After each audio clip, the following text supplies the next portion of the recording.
this was not the case with Dawn Joy, his long-suffering first wife. I was trying to do something special. What do you mean, special? I was trying to do crackling the way you like it. Bugger the crackling! I want my dinner, you stupid woman! Give it 45 minutes and you'll love it. I could starve to death before then! 45? There's your 45! So what have you been doing all day? Sitting around eating chocolates. What do you think I've been doing? What have you been doing? Or should I say, who have you been doing? I have been working all day so you can live in this nice house, busting my ass, and all I ask is my dinner on that table when I get home! Half the time you don't come home and I have to throw it out! Right. Let's go for a little drive, shall we? Come on. Come on. Len? Len! Len! I'm gonna tear you in half, you bitch! Len, please! Keep it down, the Pherson! Fuck! Fuck, fuck, fuck! It was a relationship that was really never going to prosper. Joy had really no idea that her husband was a committed criminal. However, in his early 20s, he was sentenced to a 3-year stint in jail. While he was away, he became convinced that she had been unfaithful to him. And for a man like McPherson, with the ego that he had, this was completely unacceptable. What have you been doing? Or should I say, who have you been doing? I have been working all day so you can live in this nice house. He tied one of her legs to a tree, he tied the other to the back of his car, and he threatened essentially to pull her apart. I'm gonna tear you in half, you bitch! Len, please! He didn't do it, but he continued the violence against her. Such were the extent of her injuries that a charge of attempted murder was going to be placed on Lenny McPherson. However, with the involvement of willing police officers, in this case Ray Gunner Kelly, a settlement was negotiated. Now, you two, we're going to sort it out. All right? There'll be no more trouble. Now, Lenny, this is the way it goes. Sell the house, give her half, and she pisses off, all right? And you leave each other alone. You want the fucking ring back? Yes. Well, you make sure you give it to him, all right? Is that understood? Okay. Fortunately for her, she left Lenny's embrace and went on to live a relatively normal life. Forensic psychologist Anita McGregor believes McPherson's treatment of his first wife may be symptomatic of psychopathy. With the concept of psychopathy, if McPherson in fact was a psychopath, that he would probably have difficulty in forming attachments to anybody, probably women especially, in that he often would probably have seen connections within a power continuum rather than a connection continuum. Half the time you don't come home and I have to throw it out! So women were something to be dealt with. Women were something where you had to teach them lessons occasionally. Those kinds of things where again, his behavior wouldn't have been generally how people see each other in relationship, where there would be compromise and discussion and those kinds of behaviors. In psychopaths, we generally don't see that behavior. Lenny may simply have been someone who didn't like people, wasn't very likable, who was manipulative, who was a con artist, who made profit from other people and didn't really carry a relationship all that well. And sometimes, if you're not too bright about how you do it, people see you for who the person you are, how you are, and you get excluded.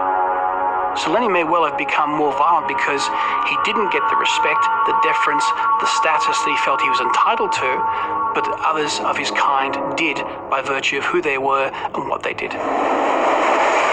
McPherson committed as many as 10 murders in the 1960s to further his criminal empire.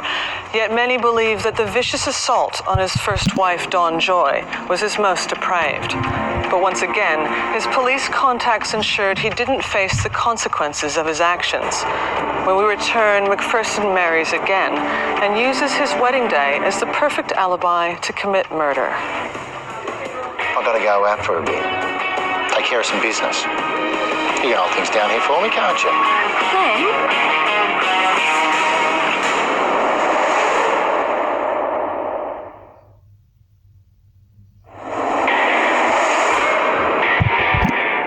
Welcome back to Tough Nuts, Australia's hardest criminals, and Lenny McPherson, the Mr. Big of Australian crime. Through his growing contacts in the underworld, McPherson established himself as a bludger, street slang for a man who lives off the earnings of prostitution. He kept mistresses among the working girls and sired children that he totally ignored. Despite McPherson's expanding criminal empire, his value to the police as an informant kept him out of the courts. Lenny McPherson had this ongoing relationship with Kelly. There'd have been no fee, there'd have been no amount of money paid. It would have been just part of their relationship. It was the same with me later on. You knew that you could go and talk to somebody and they would give you information if they had information that you wanted to hear. They wouldn't bullshit to you. All along, Lenny would inform on his opposition. He would sometimes even inform on some people who had previously been within his outfit that he wanted to get rid of. But when it came to talking to him, he would never say anything at any stage to put himself in. And in fact, he's appeared before various inquiries, including royal commissions. He just played them on a break. He would pop out a few smart remarks, but no one could ever pin him. He wasn't just a rough crook. He was a very smart man.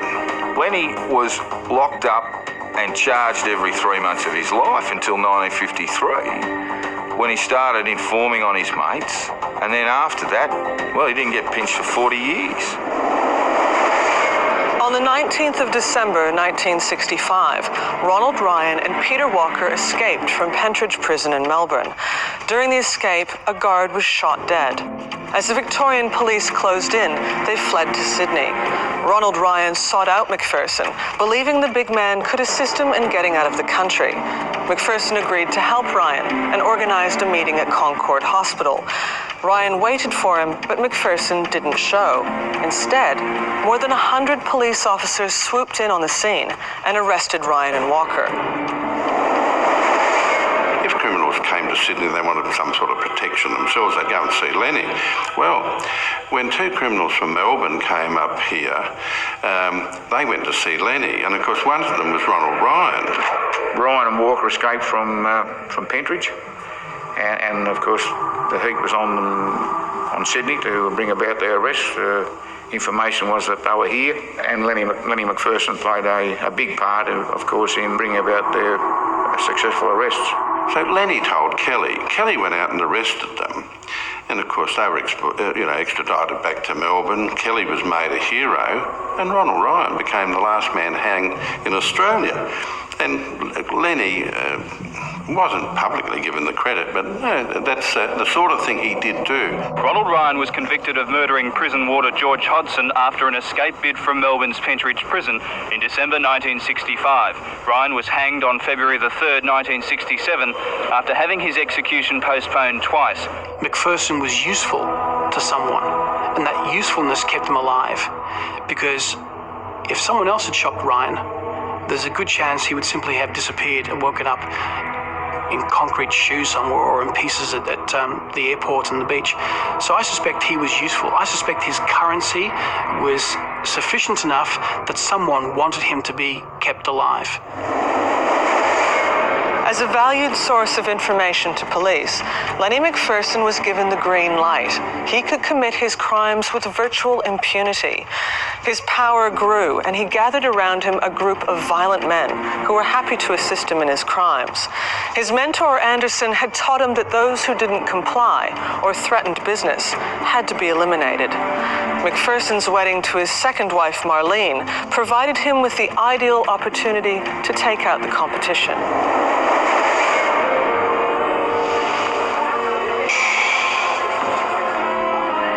Dan said you needed to speak to me.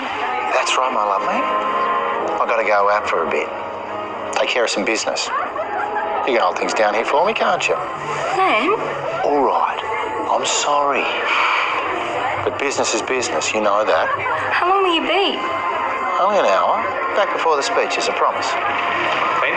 Yeah. Of course, dear. I understand. Have fun. And stay safe. Yeah.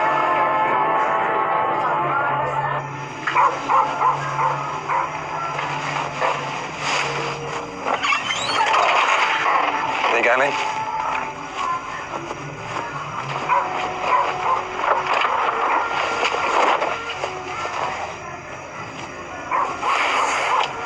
We'll see who the toughest man in Sydney is now, eh? Not him. Let's go.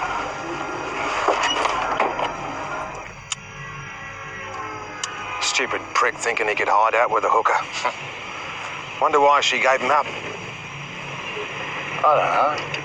Glad you did, bud. Hey, wait up. Is that him? Well, look at that. Looks like we're doing this on the street.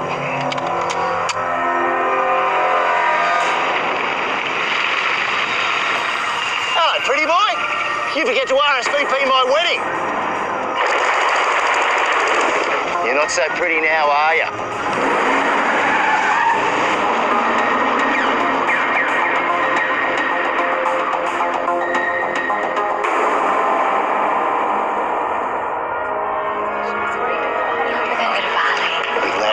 We can see you, boys. Hello, lovey. Did you miss me? Yes. Of course you did. How are you? Thank you so much for coming. Pherson was told, if anyone challenges you, you must strike hard and fast and first. And essentially that's what occurred in the 1960s. In order to secure the prostitution rackets under his name, McPherson had to go out and kill people like Pretty Boy Walker in order to secure his power. I've got to go out for a bit. Take care of some business. You can hold things down here for me, can't you? Dan?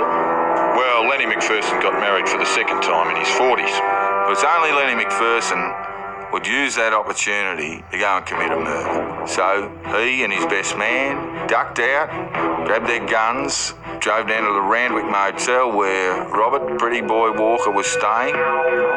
Pretty Boy had put the frighteners on them in respect of their brothels businesses, and Lenny decided they had to make an example of this bloke. You're not so pretty now, are you? Lenny shot him, drove back to reception, had a few beers, went on his honeymoon. McPherson's wedding alibi was further helped by the fact that the lead investigator was his old mate, Detective Ray Kelly. As a very young detective, I was sent out to Randwick to work on the murder of a guy named Pretty Boy Robert Walker. We were told, as the investigation went along, in its early stages, that Detective Inspector Kelly would be getting the information from Lenny McPherson. And for some reason, that information didn't materialise. And to this day, the crime is still unsolved. To the uninitiated, it would seem that human life meant so little to him, he could do this and then go back and simply put on his suit or his jacket or tie and return to his previous happy existence. But think about it differently. Would the police be looking at a man who had just got married, who was at his reception, where everyone could say, no, he's been here the entire time? Would the killing have been simply a clever thing to do? We'll see who the toughest man in Sydney is now, eh? Not him. Let's go. I suspect that Lenny thought it was excellent cover. And I suspect in that case, he would never think that people would suspect him because he just got married. This is a very, very criminal mind. You see, there are no boundaries. There is no respect for institutions like a wedding. So not only was he disrespectful to his wedding, he was able to compartmentalise and go out and commit a ruthless murder, of which obviously was advantaging him in the time. Hello, pretty boy. You forget to RSVP my wedding. It's confounding to us mere normals that anybody would be able to do that. It's no surprise that no one was ever charged with the murder of Robert Pretty Boy Walker. McPherson's close association with police, especially Ray Kelly, who led the investigation, meant that it was a farce from the outset. After the break, McPherson takes out more of the competition. It's a really simple thing I want done, all right?